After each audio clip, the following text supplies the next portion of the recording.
I don't work for you no more. That was John Michael Turner stripping his medals and ribbons from his chest and throwing them into the audience to the applause of attendees at Winter Soldier. Turner then went on to describe some of his time in Iraq. On April 18th, 2006, I had my first confirmed kill. This man was innocent. I don't know his name. I called him the Fat Man. He was walking back to his house, and I shot him in front of his friend and his father. The first round didn't kill him after I had hit him up here in his neck area. And afterwards he started screaming and looked right into my eyes.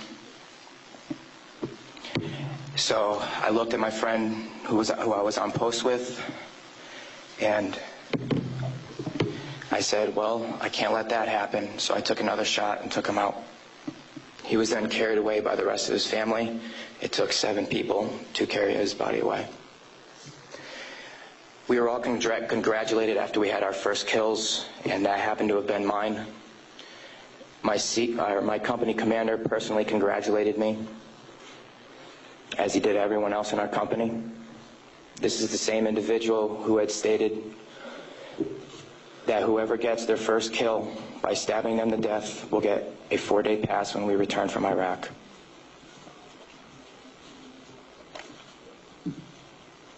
There was one incident where we got into a firefight just south of the government center, about 2,000 meters. We had no idea where the fire was coming from, and the way our rules of engagement were, pinpoint where the fire is coming from and throw a rocket at it. So with that being said, we still didn't know where the fire was coming from, and an 84 millimeter rocket was shot into a house. I do not know if there was anyone in it. We do not know if that's where the fire was coming from, but that's what was done. Please go to the next image.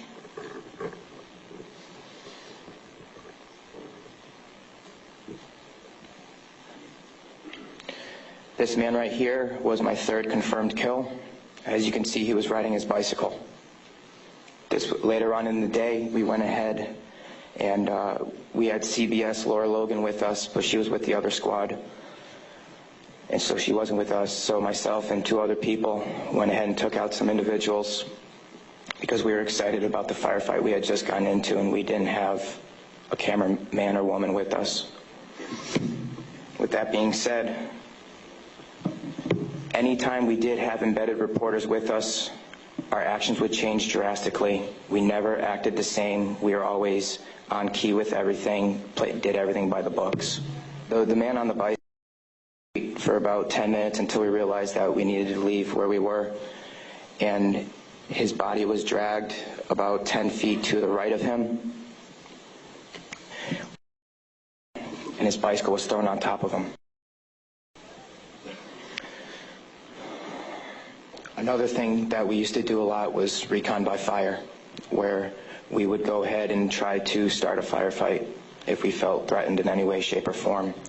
There's one particular incident where we were working with the Iraqi Army and the Iraqi Special Forces in downtown Ramadi, and with our squad and the Iraqi Army, there was also lieutenant colonels, majors, first sergeants, and sergeant majors. Sergeant major. With that being said, the Iraqi Army would go into the house, kick in the doors, and then go ahead and shoot. And there were loud bursts of machine gun fire. We thought we were taking fire, but then we later found out that it was them.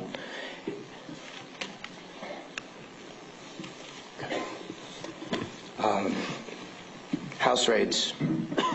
Because we were a grunt battalion, we were responsible for going on several patrols.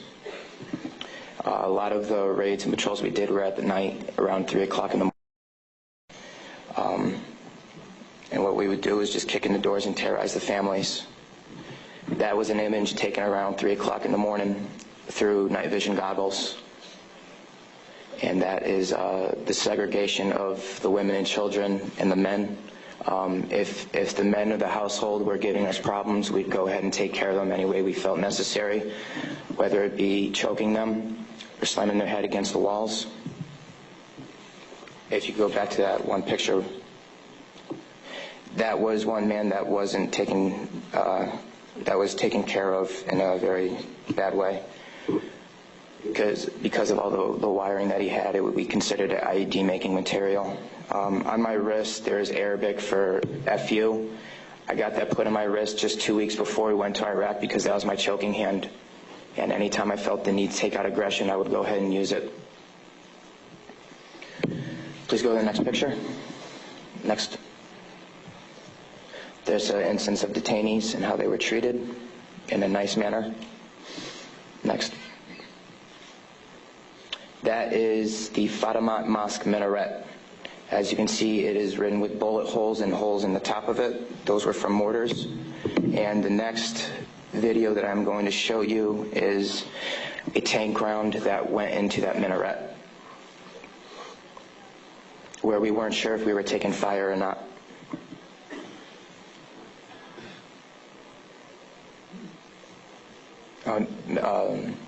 I'll talk about this one. This is after one of the guys in weapons company had gotten shot. This is a way that we would take out our aggression. For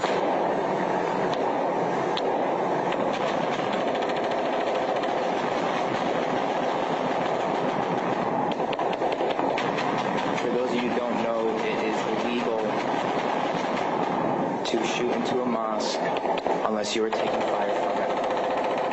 There was no fire that was taken from that mosque. It was shot into because we were angry. Can you please play the next video?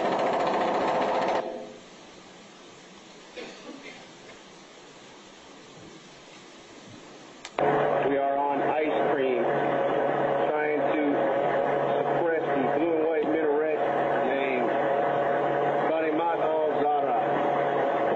Hellraiser, Hellraiser. Go ahead, take another take around that building over. That's that mosque door. Another round. Kilo 2. Oh, yes! Next image.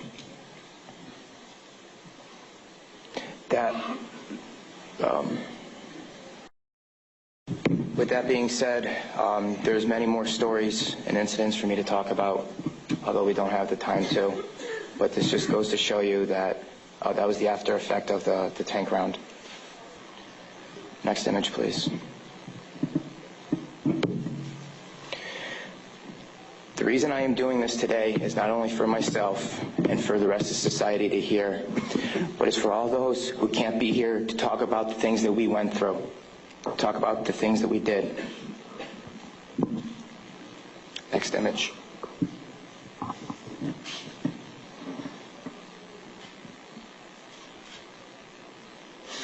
Those 4 crosses and this memorial service were for the 5 guys in Kilo Company, 3rd Battalion, 8th Marines that we lost.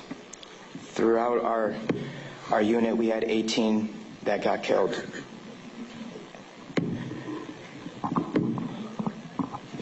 With that being said, that is my testimony.